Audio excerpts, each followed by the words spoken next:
অপরিচিত থাকাটাই বোধহয় ভালো। পরিচয়ের সাথে ঘনিষ্ঠতা বাড়ে, তৈরি হয় সম্পর্ক। সম্পর্কের মাঝে জন্ম নেয় অধিকার বোধ, আর সেই অধিকার থেকে শুরু হয় আপন ভেবে অভিযোগ করার যাত্রা। সেই যাত্রায় শেষ পরিণতি সম্পর্কের অবসান বা চরম ভুল বোঝাবুঝির মুখোমুখি হয়ে। একটা পর্যায়ে এসে কেউ থামতে পারে না, রেখে ঢেকে কথা বলতে পারে না।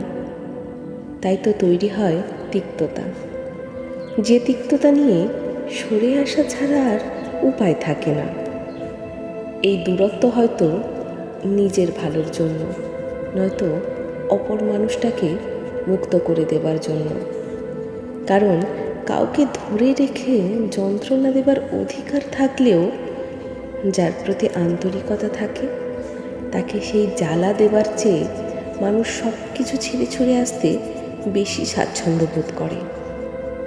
অথচ একটা সময় মানুষটা হয়তো সবচেয়ে প্রিয় ছিল, তার সাথে কথা না হলে পেট গুড়গুড় করত, সুন্দর বিকেল ফাঁকা লাগতো।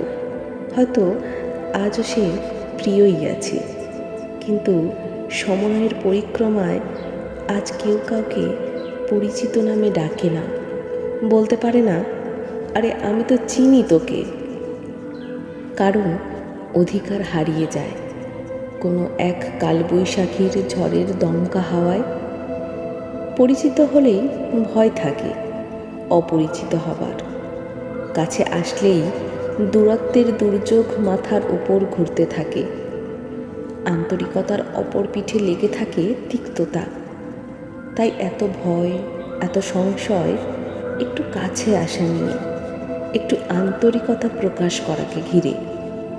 সামান্য পরিচিত হতে গেলেও কখন না ভেঙে যায় দেওয়াল, কখন না ভেঙে যেতে হয় নিজেকে, ভাঙতেও হয় তাকে। এর চেয়ে অপরিচিত হয়ে বেঁচে থাকা সুন্দর। ভালোবাসা, আন্তরিকতা, প্রিয়র তকমা, ঘনিষ্ঠতার নজির নাই বা তৈরি হলো, অন্তত বেঁচে গেল তাতে ঘৃণা তৈরি হওয়ার সুযোগ, তিক্ততা সৃষ্টি হওয়ার পরিস্থিতি। দূরত্বের মতো ভয়াবহ বিচ্ছেদ থাকুক, দুই একটা কথা গায়ে লাগুক অপরিচিতর তকমা, না জুটুক কারোর ভালোবাসা, তবুও অপরিচিত হয়ে বেঁচে থাকা সুন্দর।